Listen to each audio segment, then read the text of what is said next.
because organic production in Denmark is meant to be unsprayed. At least that's what our consumer thinks it is. And of course we have this problem that we cannot produce very many fruits if we do not spray them.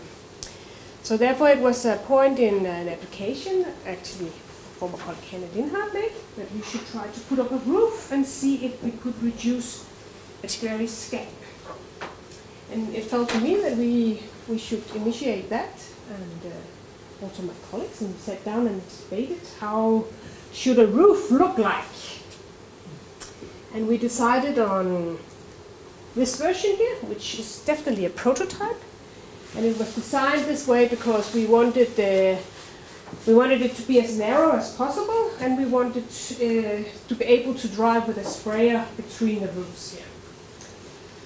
So that was put up, and it was put up in the field that we have, where we have 10 different rows of different. Every row is a different cultivar, and we have 3 main blocks out here, and each block is decided in one where we sprayed it with a standard sprayer using the compounds that are allowed in organic production, which in Denmark is sulfur and potassium bicarbonate, which we hoped would be allowed.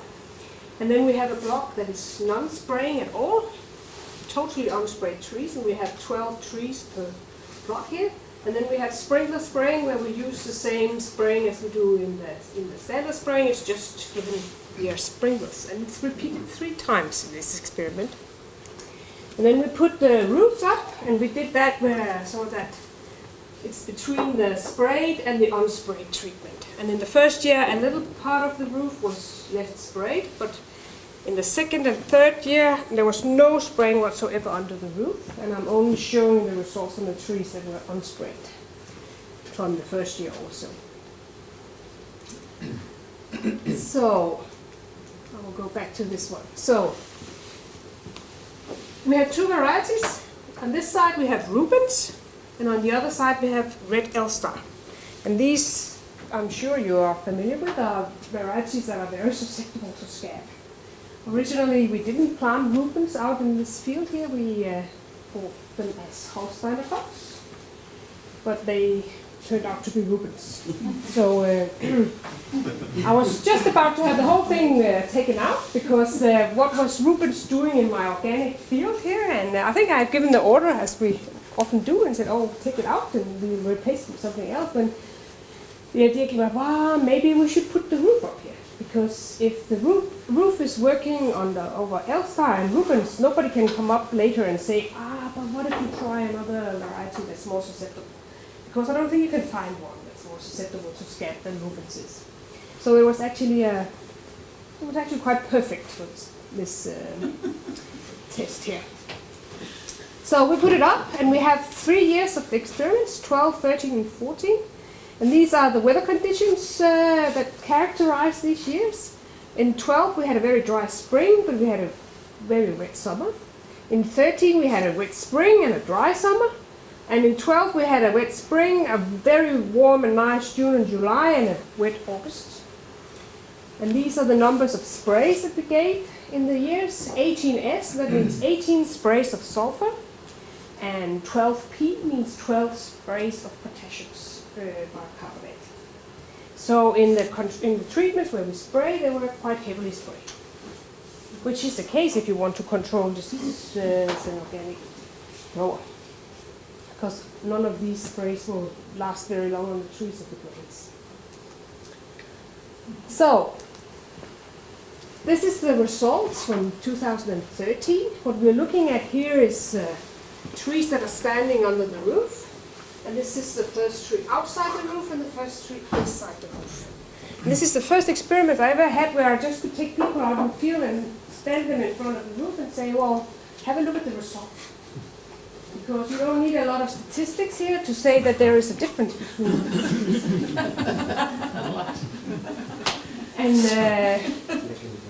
And amazingly, it looked like that every year. So we, of course, counted and looked at the trees and edited that I don't know how many thousands of apples every year to see how it turned out. But the result was like it looked in the orchard, that in the unsprayed treatment we had a lot of scab, We had in a red Elstar from 60 to 80% of all our fruit could not be sold as consumer apples. They had more scab than they should have. In the sprayed, thanks to Steve, who is very good at spraying, we did manage to get away with no severe scab. But also on the roof, where we didn't spray at all, we hardly had any scab on the fruits. And the same is even clearer when it comes to Rubens, that I've got more than 90% of the fruit had to be chopped away. And in sprayed between 3 and 25%, and on the roof and unsprayed between 3 and 11%. Quite amazing. This year, or last year in 2014, we were also able to evaluate the effect on storage scab, because in the first 2 years in 12 and 13 we didn't have that much storage scab, but last year we got a lot of storage scab. So we could see here that in the unsprayed we had storage scab in all but 1% of the fruit, in the red Elstar it is. And in the sprayed, we actually also got a lot of storage scab. We had 14% of the fruits that had storage scab, and 5% that had both storage scab and normal scab. And then on the roof, we had the 3% that developed storage scab, and none that had scab when they came in. So I can conclude from this that it holds up. It doesn't favor storage scab either. I'm not saying, however, that we don't see scab in those trees there, because when we went out, or Annette went out and evaluated leaves earlier in the season to see whether we had leaf scab, we could see that yes, we do get some leaf scab. This is a very simple evaluations. You will go through the trees and look at them whether there is no scab, little scab, or severe scab on the old spur leaf, young spur leaves, or the lateral shoots. And we can see that we do get scab on the trees to the same extent as we do in the spray, a little bit. And some of them maybe a little bit more than they would do in the spray ones. But it doesn't infect the fruits.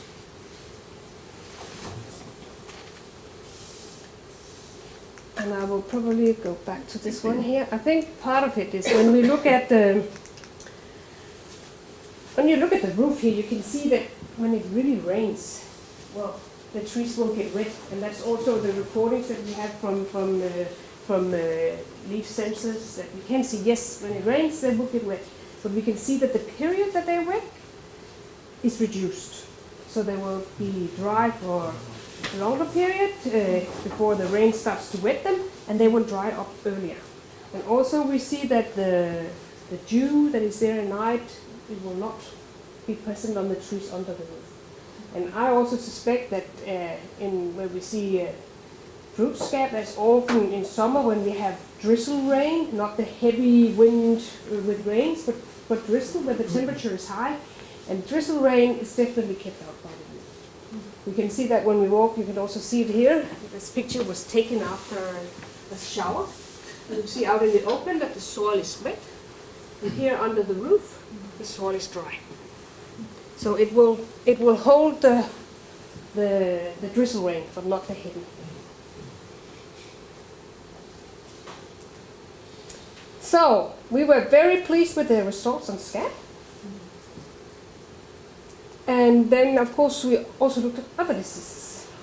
And moths and rats, yes. Oh no, sooty blot, we'll start with that one. Because we evaluated that also. We do not, as you say, Roland, have a lot of sooty blot. We did have some on Rubens in 2012, you can see, quite a bit. But since then we have seen very little. But the results from then show clearly that there is nothing under the roof. So, yes. It works on that one too. Now I'll go to the rots. Because of course that was very interesting to see whether we'd get an effect there as well. So what we did was that we stored these fruits, the Elstar and the Rubens, for till January, end of January, beginning of February. Then we'd take them out from storage And then we evaluate them, and then we put them onto shelf life, where they are standing for a week, 10 days, at high humidity and high temperature, so that we can get all the rot developed coming up. And this evaluation is the one after shelf life. So you see, so this is maximum rot. Doesn't get any worse than this, because at this stage here, the fruit cannot no longer be eaten. They are too soft anyway.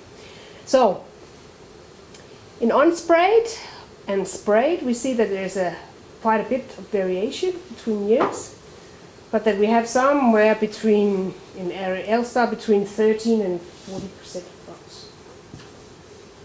Under the roof, we have between 0 and 4%. And this result is definitely, when we have other experiments in Elstar in the field, and when we evaluate those after 2 to 3 application of Signum, which is a fungicide that's aimed towards rots, we are happy when we get 2 to 4% after shelf life, stored under cold storage where there's not. And again, as you can see, it's consistently over the years, regardless of whether we've had a wet or a dry season or whatever. So I'm quite confident now that this is holding up. So, yeah. We have also looked at which rots, or Annette has looked at which rots we are dealing with here. And this is from 2014, and we still have quite a bit of them that have not been identified. But you can see that the main ones that we have is Neofabria and Collectotrichum macrotata.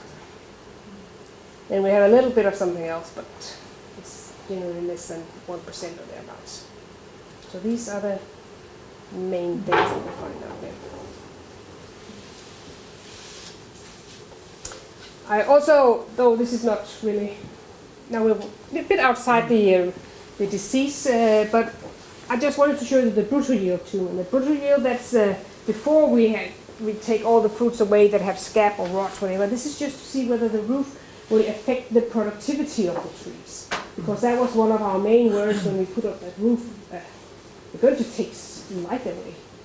And, well, there are many things that we can enjoy in Denmark. Too much light is not one of them. So therefore that was a worry that, well, will the production decrease? And this is the start, this is the average, this is the sums of the 3 years of experiment here, and you can see that it doesn't look that way. We can see that on the roof, compared to the sprayed one, we have about the same. And they're not statistically significant here. So it's looking okay. We also counted flower buds, because I was a bit worried that we might see a reduction in flower buds.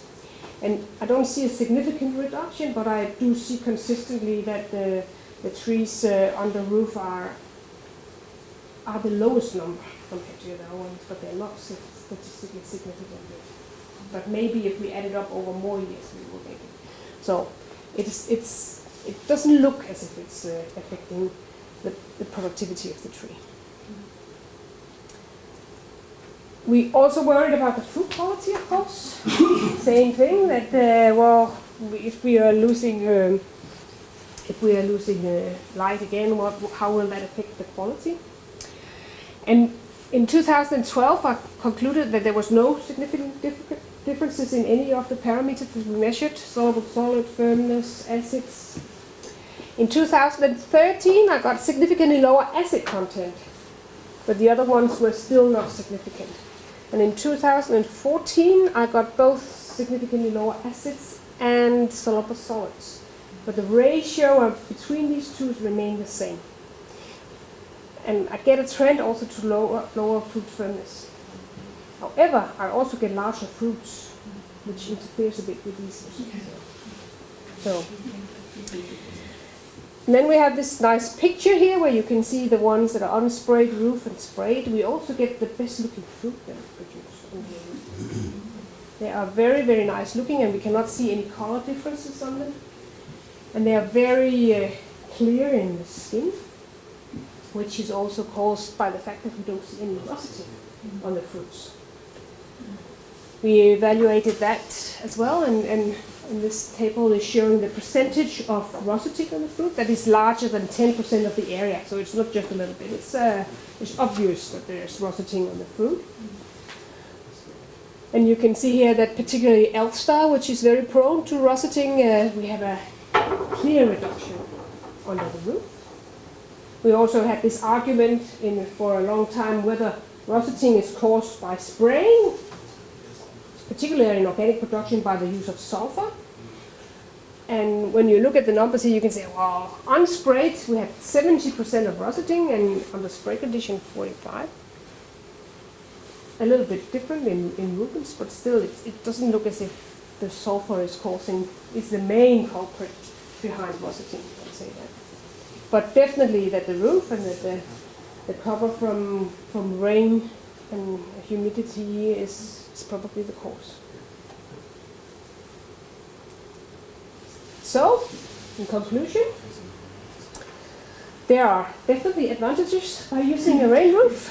We probably have a possibility for a truly unsprayed production. Also using cultivars that are susceptible to scab and rots and whatever. We have seen an effect on all encountered diseases. I have no problems with mildew in the field because that would be the one that I would worry about. Could maybe be promoted by the roof, but we have very little mildew in our orchard, so I cannot truly evaluate that. But definitely scab and rots, we see a very nice effect. Less roseting, no negative effect on the brutal yield, and we must presume that we have some kind of protection against hail and sunburn, and definitely against sunburn. We've seen that in 1 year that we did have reduced incidence of that. And for once, I'm actually hoping for a little bit of hail. Nice. Oh dear. Yes, I know. I'm almost like Roland now, but it would be nice to see if they are holding up. But yeah, they could, depending on how bad it is. There are, of course, also drawbacks, as you can see up on the picture here. And that is that it is, of course, very expensive to establish and to maintain, and that the roof that we have put up is not a commercial viable roof. It is a prototype that is used to proof of concept here, but it's not something that I will recommend any grower to put up, because we've had to change the plastic on almost all the roofs every year. And as you can see here, that was one of the, I can't remember the name of that one, but it came through November and it was not very nice. It did a lot of damage to our roof. And of course, if this is ever going to be a viable thing for the growers to use, we need to prove how long can this last and how should it look like if it has any chance. Then we also have problems that it may not be cosmetically nice to look at, and can we put it up without having to have a building permit for the whole orchard or things like that. There are lots of questions here. Then we have the issue about maybe it will affect fruit quality. Will it affect secondary compound? We are looking into that at the moment. What about the insects? I cannot answer any of that because we have these small blocks with the roof, and what happens if we have a whole or larger part of the orchard covered? What will the insects do? I don't know. I cannot answer that. We are, however, continuing in new experiments that we put up this year. And now, instead of working with Rubens and Elstar, we moved it to pears and Clara Fries, which is a very scab-susceptible pear variety. And again, if we can make it work in Clara Fries, then I can say again, then you can grow pears on the roof. Point. Because we tried that unsprayed and organic, and it's very difficult. I don't know whether you agree, Paul. So we're trying it there, and we've chosen a roof that we hope will. But we modified it so that it will again be a very narrow roof, because I don't want to cover the entire orchard, because then I'm sure that I will not get enough light. So it needs to be as narrow as possible. And then it has these flaps. You can see some of them have blown up here, so that the plastic is a woven plastic, and it has flaps, so that when it's very windy, the roof will open up. And when it's very windy and raining, well, the trees will get away. Anyways, it doesn't matter. So that's what we are hoping, that that can last. And I can assure you that we've never had a spring where it's blown as much as it has this year. Every week we have very windy conditions. Yes, so it's being tested. Here they're putting it up, and we can. Again, there are lots of challenges in this because it's a new system and they hadn't worked with this before. They also come up with suggestions that are not very good. These wires here to the side were, I think we changed some of them 3 times because they will not last. They need to be real true wires and not something else. But again, that's part of doing the research, and that's part of developing things like this, that we must learn before we can come up with things. And we put them up over these trees here, which are very, very narrow. It's designed so that they are very slim. So hopefully it will work. I will be able to tell you next year. Thank you.